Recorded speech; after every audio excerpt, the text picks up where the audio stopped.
has video.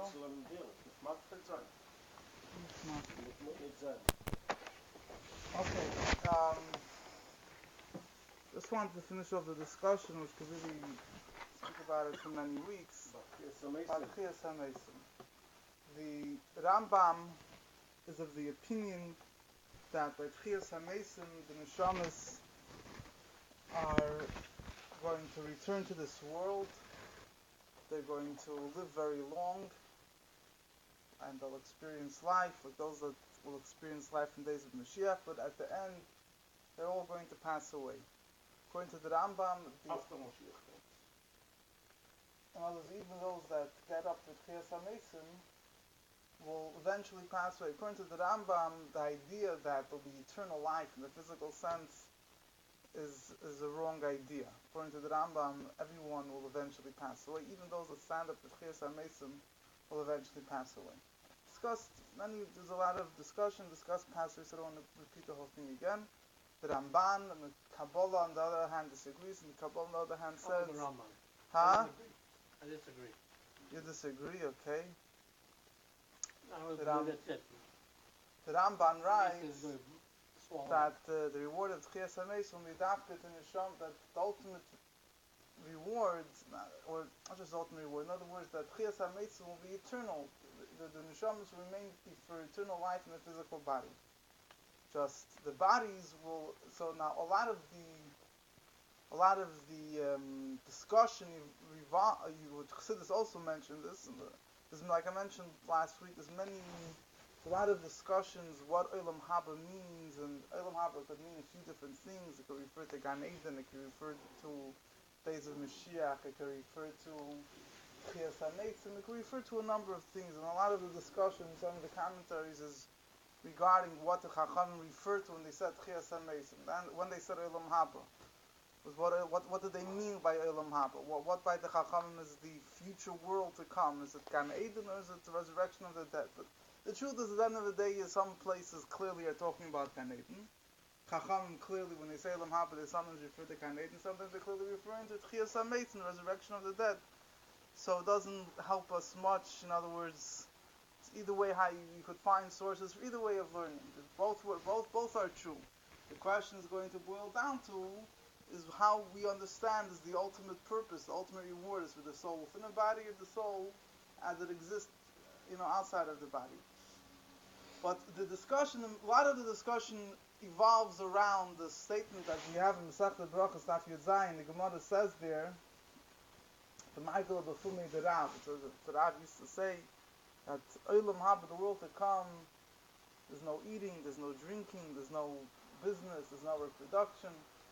Says there's no jealousy. Tzaddikim sit, Patreseim b'Roshem, their crowns on their head, and they nenem ziv hashchina. They enjoy the radiance of the Shechina. And it brings a pasuk, I believe.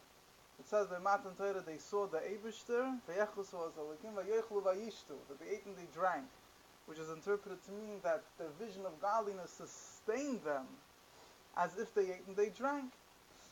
So the Rambam clearly understands this Maimer Chazal as what does it mean that there's no eating, there's no drinking, there's no reproduction, there's no business and all that. It means that Olam Haba, the ultimate world to come, the ultimate state of the Neshama, which is going to remain in this eternal state of connection with Eibishter, is a soul without a body. That's how the Rambam understands. No eating, drinking, and all that thing means there's no body.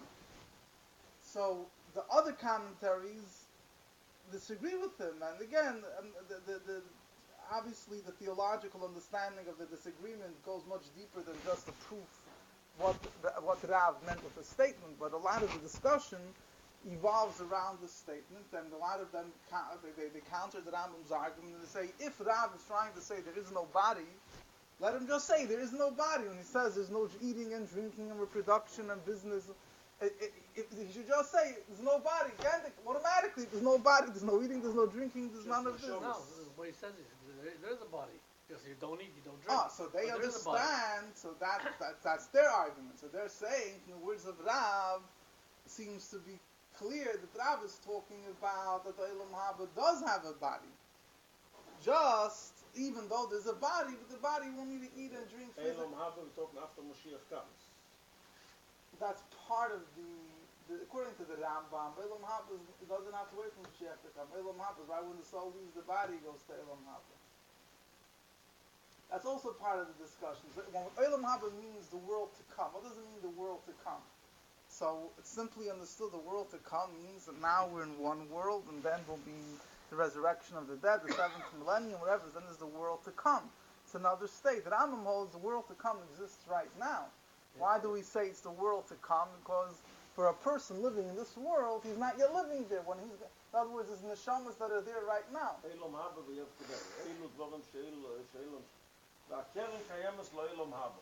So this is the whole machlokes. Everyone holds there's Gan Eden. Rambam also holds will be Techiyas Hameisim. The question is the ultimate reward, the Tachlis Haschar, is which Elam Haba are the Chachamim talking about when they say, in other words, even the term Elam Haba in the words of the Chachamim could be referring to a number of different things. It could also be referring to Moshiach Shiur before Techiyas Hameisim. There's a few places that the world to come only means the days of Moshiach, even before the period of the resurrection of the dead. That's also true. But the question is when the Chachamim use the term Elam Haba in the context of the ultimate reward, this is the place where the souls will attain their highest form of connection to Hashem, the highest reward. What is that? Is that Gan Eden? Or the world to come after the resurrection of the dead? Now, even according to the Rambam, which holds that the world to come is Gan Eden, it seems some people understand, according to the Rambam, that what's the purpose of the neshamas? The ultimate reward is Gan Eden, so then you have neshamas already in Gan Eden for thousands of years, like Avram Avinu, Moshe Rabbeinu. Why are they going to come down? Why are they going to stand up with Techiyas Hameisim? They're not going to remain. According to the Rambam, they're not going to remain in this physical body forever. So what are they getting up for? What did they gain? They need to eat this piece of pizza that they missed out. A new recipe that was mischatted. A new restaurant. That's right. I mean, what are they exactly missing? Why do they have to come back down? Sushi. They need sushi. So,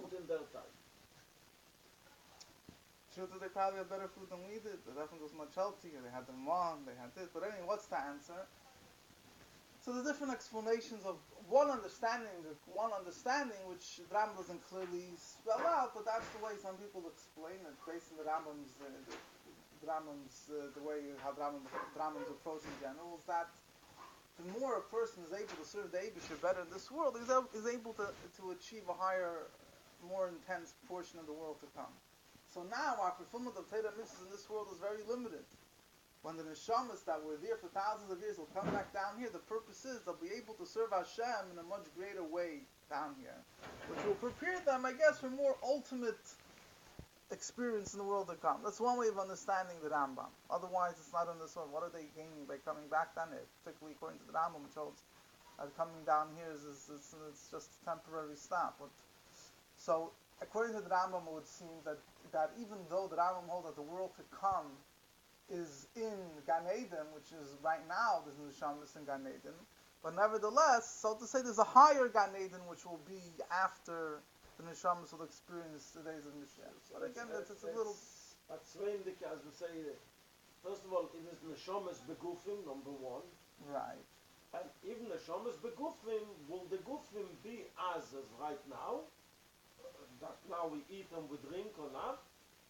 Or it's going to be different kind of gufim? So those that say, this is something, those that say, when Chassidus says that in neshamas without gufim, it's very important to keep in mind, the guf will be a little bit of a different guf. What does it mean it will be a little bit of a different guf? It's still going to have a liver, it's still going to have a spleen, it still will have intestines, it will have the whole body build, but it won't have to eat.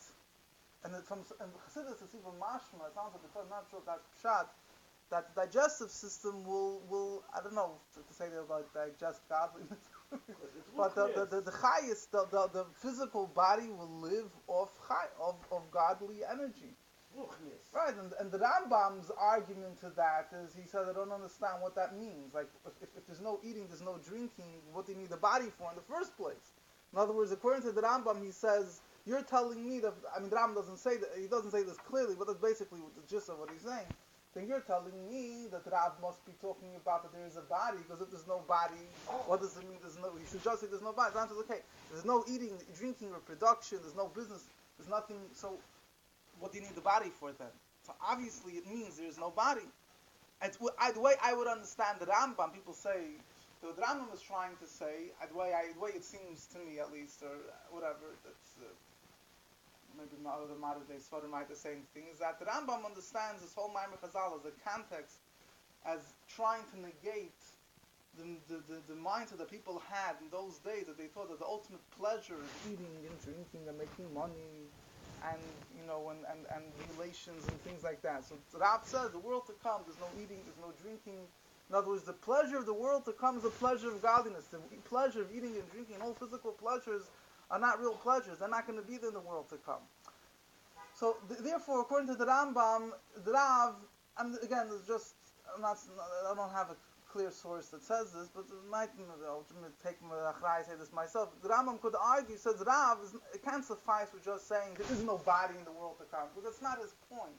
What he's trying to explain to us is that the reason why there is no body is because all physical pleasures are not what true pleasure is. True pleasure is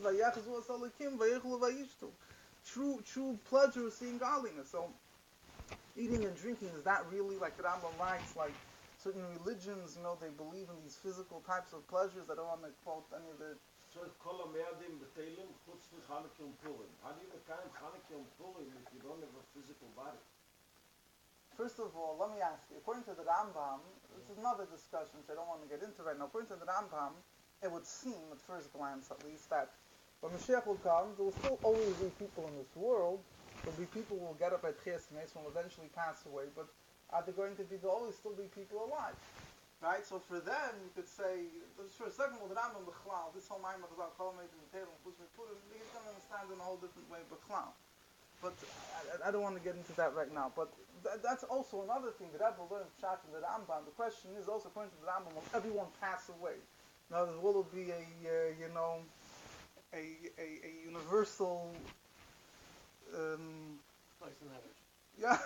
a universal move that all the Yidden will, at some point, they'll all leave their bodies and go up to Gan Eden and remain there forever. The way the Rebbe describes the Rambam, it seems, yes.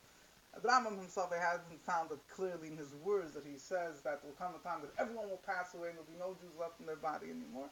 But again, I think the Rambam student, I haven't seen his letters, whatever, it seems there are sources that imply that. But whatever, either way, there's many various, details and opinions here. But getting back to the base. It's all in the Techiyas Hameisim. Yeah, but the Rambam doesn't say eventually everyone will pass away. I think the Rebbe mentions that in the Tshuva of the Talmud of the Rambam, he says that. But I didn't get a copy of that. But in other words, getting back to the point of the Rambam is the Rambam says, when the Rab says the world becomes no eating, drinking, and all that, what does it mean? There's no physical body. There's no physical eating and drinking and all that is only there when there's a physical body. There's no eating and drinking. There's no body, and that's what he's trying to say, that the ultimate reward of the world to come is godly pleasure, not anything that could be experienced through a physical body. What the Rambam and the others challenge the Rambam, this is one of the big times of the Rambam, is that if so, what the Rav is saying is partial. If there's no body, obviously there's no eating and drinking and all that. For that price, he could have just said there's no body, or he didn't have to say anything at all. Because if there's no body, there's no. So they learn shot that he must be trying to say that there is a body, and despite the fact that there is no body, that there is a body, I mean, there's no eating and drinking and all that, because the bodies will be sustained through godliness.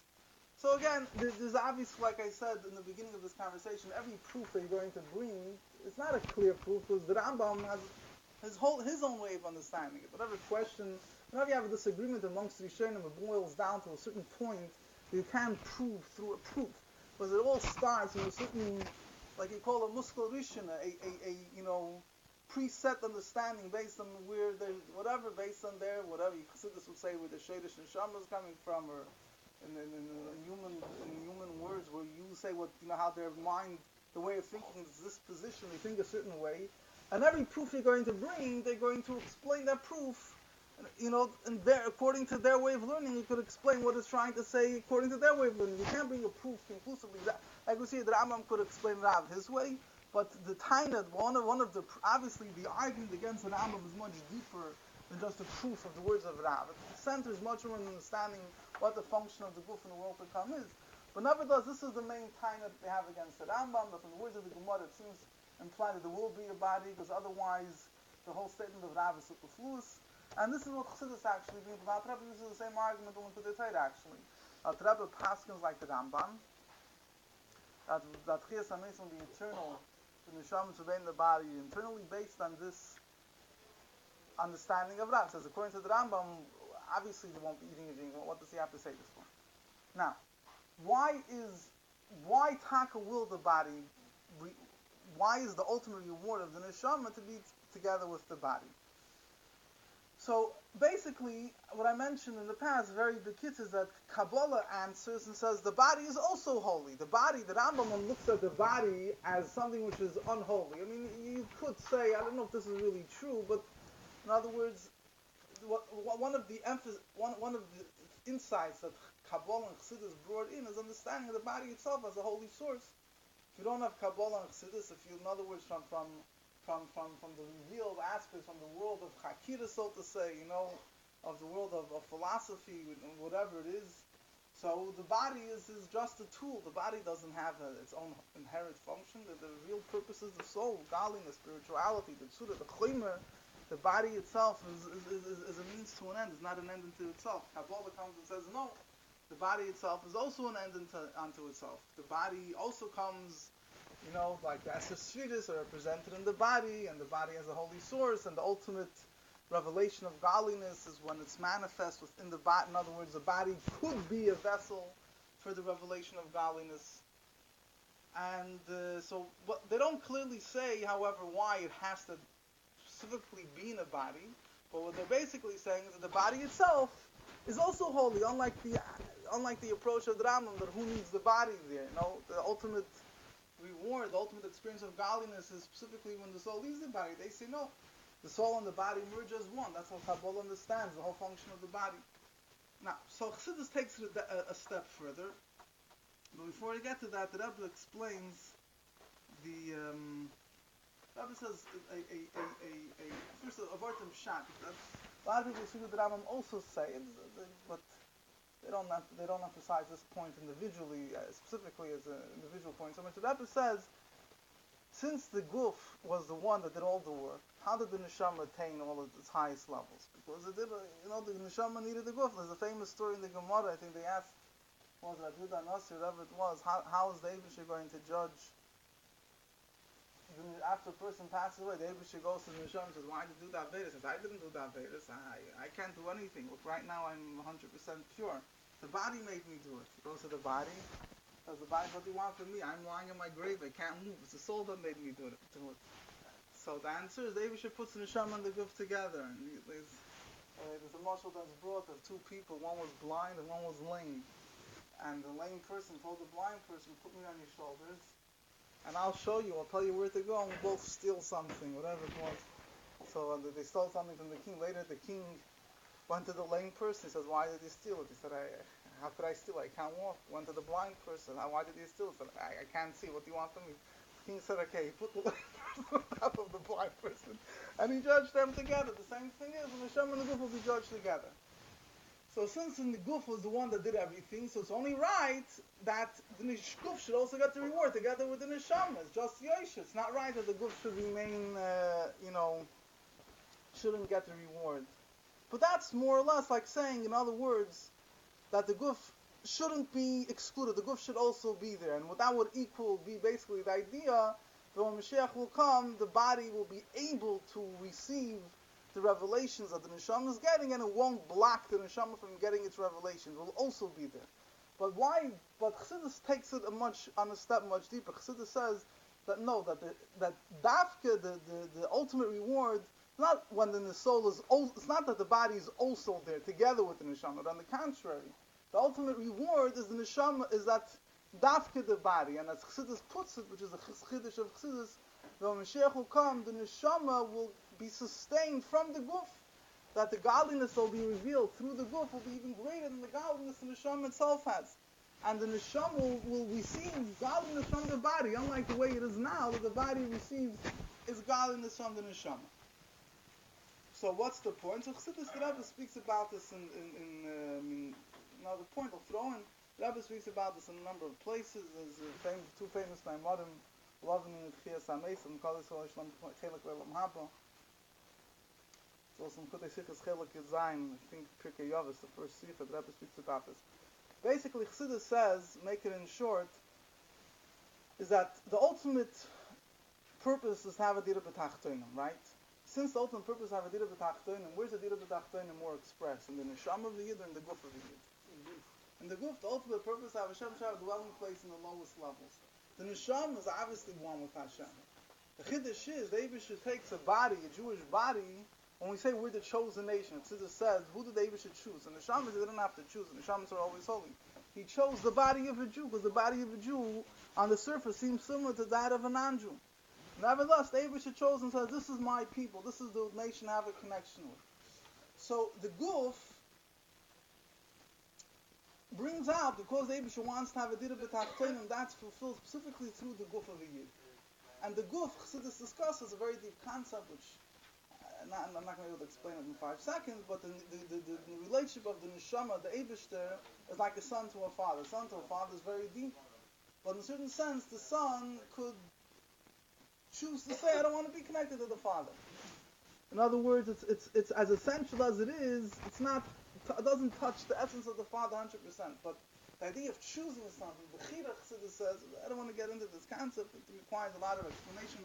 But when the Eibusher chooses something, the choice comes from the essence of the Eibusher himself, even more so to say than the essence of the Eibusher, there's the essence of the Eibusher, the way it's connected with the Neshamas, because the Neshamas like emanated from Hashem, like, so to say, a father and a son. And then there's the essence of the Eibusher, the way it's connected with the body, because the Eibusher himself chose the body. But the essence of the Eibusher connected with the body of a Jew is deeper than that of the Neshama. Whatever, that's a separate discussion. So the Chiddush Eibusher, the Dira B'tachtonim, the Eibusher specifically wants the guf of a yid. And that reaches deeper in the Eibusher, so to say, even than the Neshama. That's why the ultimate goal of having a dwelling place down here, Zapko, is a guf. It's also connected, so this explains with the fact that Techiyas Hameisim will be the reward for the mitzvahs. It says every single Jew has a portion in the world to come. There's many souls that don't necessarily go into very high places in Gan Eden, but every single Jew has a portion in the world to come by Techiyas Hameisim. Why? Because Techiyas Hameisim is reward for mitzvahs. Mitzvahs is the idea of dira b'tachtonim. Every single Jew, in other words, when it comes to levels of godliness that are more what Chassidus calls giluyim, revelations, a level of a tzaddik, of this, of understanding, higher spiritual understanding, that there's differences from one Jew and the next. But the essence of Hashem, which is revealed in the concept that Hashem wants to have a dwelling place down here, there every Jew is equal, every Jew does mitzvahs. It says even Poishe Yisrael, even those Jews that, you might call them the sinners of Israel, filled with mitzvahs like a pomegranate. Why is that? Because every single Jew, mitzad his neshama, maybe he doesn't learn Torah, maybe in his heart, in his mind, he's not so much connected with Eibusher in that level. When in his essence, he's connected with Hashem. So every single Jew, when it comes to level of action, he has mitzvahs. Because that is where the essence of Hashem is expressed. In the lowest level of the Jew, in his level of action.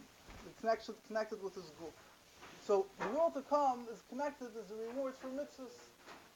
And that's why it's tafka connected with the guf, because the guf is the one that does the mitzvahs. The effect of, specifically according to what Chassidus explains, the whole point of the dira b'tachtonim is to have, is done through the mitzvahs that a Jew does with his physical body, and it's the whole idea is the elevation of the body and so on and so forth. So it's self-understood why the body is the center stage of Techiyas Hameisim. So this is whatever. There's a lot more to discuss here, but basically where Chassidus comes here. And Chassidus' chiddush over here is that Kabbalah mainly really focuses how the guf is a keli to the neshama. The guf could also, it's not a contradiction to have the revelations of the world to come and have a guf. Adam Rishon also had a guf. His guf was tremendous. It says that the heel of Adam Rishon, was even brighter than the sun, whatever it means. But another idea that spiritually was an extremely high level. But that's what Kabbalah says that. But Chiddush of Chassidus really underlines why the eternal rewards for the soul and the body. Because at the end of the day, it is after the body that has the deepest connection with the Eibusher, not the neshama. So la'asalavi, the neshama, is in order when the time for that revelation will come to be revealed. So the neshamas will have to come down from the highest levels they are in the Gan Eden, because there's a much greater experience of godliness they could only experience through the guf. Fine, then take it.